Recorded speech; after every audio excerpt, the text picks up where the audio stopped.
தென்னிந்தியாவின் மதுரைக்கு அருகில் அமைந்துள்ள 6 பதிகளில் ஒன்றான திருப்பரங்குன்றம் மிகப் புனிதமான இடம். இங்கு முருகப்பெருமான் தெய்வானை அம்மையாரை திருமணம் செய்து கொண்ட தலம் என்பதால் இது திருமணத்தலம் என புகழ் பெற்றது. இந்த கதையின் மூலம் நம்மால் அறியப்படுவது தெய்வீக காதல், பக்தியின் வலிமை மற்றும் அசுரர்களின் அகங்காரம் எவ்வாறு அழிகிறது என்பதையும் காட்டுகிறது. திருமாலின் அருளால் அசுரர்களில் மிக வலிமையானவர்களாக இருந்தவர் சூரபத்மன், சிங்கமுகன், தருக்காசுரன் ஆகிய 3 சகோதரர்கள். இவர்களில் தருக்காசுரன் மிகவும் கொடியவன். தருக்காசுரன் தனது தவபலத்தால் பிரம்மனை மகிழ்வித்து என்னை யாராலும் வெல்ல முடியாத படியாக ஆசீர்வாதம் தர வேண்டும் என்று கேட்டான். பிரம்மன் கூறினார், விடப்பெரிது பிரம்மன், நீ மனிதர்களாலும் தேவர்களாலும் வெல்லப்படமாட்டாய். ஆனால் சிவபெருமானின் மகனால் மட்டுமே உன்னை அழிக்க முடியும். இதை கேட்ட தருக்காசுரன் பெருமூச்சு விட்டான். சிவனுக்கு மகன் இல்லை என்பதால் தான் எப்போதும் பாதுகாப்பாக இருப்பேன் என்று எண்ணினான். அந்த அகங்காரத்தால் தருக்காசுரன் தேவர்களை அடிமைப்படுத்தி தேவலோகத்தை கைப்பற்றினான். தேவர்கள் தவித்து பிரம்மா, விஷ்ணு, மகேஸ்வரன் ஆகியோரிடம் ஓடினார்கள்.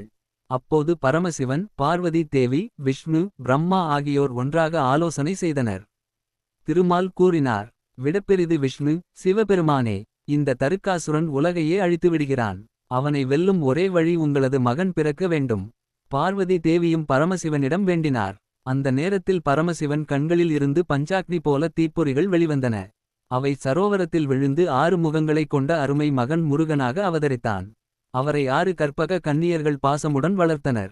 பின்பு பார்வதி தேவி அவரை அரவணைத்தபோது அந்த 6 முகங்கள் ஒன்று சேர்ந்து ஆறுமுகன், ஸ்கந்தன் என அறியப்பட்டார்.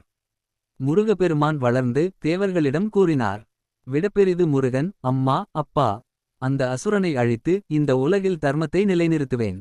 அதற்காக அவர் தேவர்களின் படையை ஒருங்கிணைத்தார். எல்லா தேவாசுரர்கள் வீரர்கள் கூடி பெரிய படையை அமைத்தனர். முருகனின் கையில் இருந்த ஆயுதம் வேல். அதை சிவபெருமான் அவருக்கு கொடுத்தார். முருகன் சூரபத்மன் மற்றும் தருக்காசுரன் மீது போரைத் தொடங்கினார். அந்த யுத்தம் மிகவும் கொடூரமானது. மலைகள் இடிந்தன, சமுத்திரம் கொதித்தது.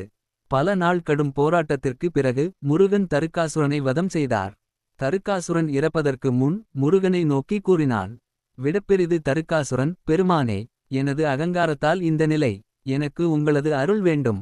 முருகன் அருள்மிகு சொரூபத்தால் அவனை மன்னித்து அவனுக்கு தருக்காசுரன் பண்டிகை என்ற புகழ் வழங்கினார்.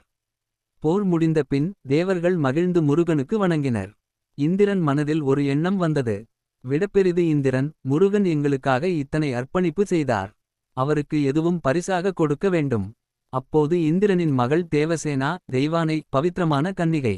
இந்திரன் கூறினார், விடப்பெரிது இந்திரன், தெய்வானையை உங்களது திருமணத்திற்கு சமர்ப்பிக்க விரும்புகிறேன். முருகப்பெருமான் அதை ஏற்றார். புனிதமான திருமணம் நடைபெற வேண்டிய இடமாக திருப்பரங்குன்றம் தேர்ந்தெடுக்கப்பட்டது. மதுரை அருகிலுள்ள அந்த மலை சிவனின் புண்ணியமான தலம். அந்த மலையில் திருமணத்திற்கான ஏற்பாடுகள் சிறப்பாக செய்யப்பட்டது. தேவர்கள், முனிவர்கள், கன்னிமார்கள் அனைவரும் கூடி பிரம்மாண்டமான திருமண விழா நடத்தினர். திருமண நாளில் முருகன் அழகிய வேஷத்தில் 6 முகங்களோடு 6 கண்களோடு 12 கண்ணோடு பிரகாசித்தார். தேவசேனா பவித்திரமான அலங்காரத்தில் வந்தார். திருமண மண்டபத்தில் சிவபெருமான், பார்வதி, விஷ்ணு, பிரம்மா, இந்திரன் உள்ளிட்ட அனைவரும் இருந்தனர். அந்த நாளே பங்குனி உத்திரம் எனும் புனித நாள். திருமண மண்டபத்தில் வேத மந்திரங்கள் ஒலித்தன. சிவபெருமான் புனிதமாக கையொப்பமிட்டார். பார்வதி தேவியும் ஆசீர்வதித்தார். இந்திரன் மகிழ்ச்சியில் நெகிழ்ந்தார். முருகன் தெய்வானையின் கையை பிடித்த தருணத்தில் தேவர்கள் மகிழ்ச்சி கொண்டனர். தேவசங்கீதம் ஒலித்தது. விடப்பெரிது முருகன், இந்த உலகில் அனைவருக்கும் நலன் வேண்டும். அன்பும் பக்தியும் என்றென்றும் நிலைத்திருக்க வேண்டும். திருமணம் முடிந்த பின் இருவரும் திருப்பரங்குன்றத்தில் தங்கினர். அதனால் அந்த இடம் திருமண தலம் என புகழ் பெற்றது. இன்றும் அங்கு திருமணம் செய்வது புனிதமானது என நம்பப்படுகிறது. திருப்பரங்குன்றம் முருகன் இன்று வரை அனைத்து பக்தர்களுக்கும் அருள் புரிகிறார். திருமணம் நடைபெறும் தலம் என்பதால் அங்கு திருமணத்திற்காக வேண்டுவோர் விரைவில் பாக்கியம் அடைகிறார்கள். திருப்பரங்குன்றம் கதையின் மொத்த பொருள், அகங்காரம் அழிக்கப்படும், அன்பும் பக்தியும் வெல்லும், தெய்வீக காதல் உலகில் நலனை தரும்.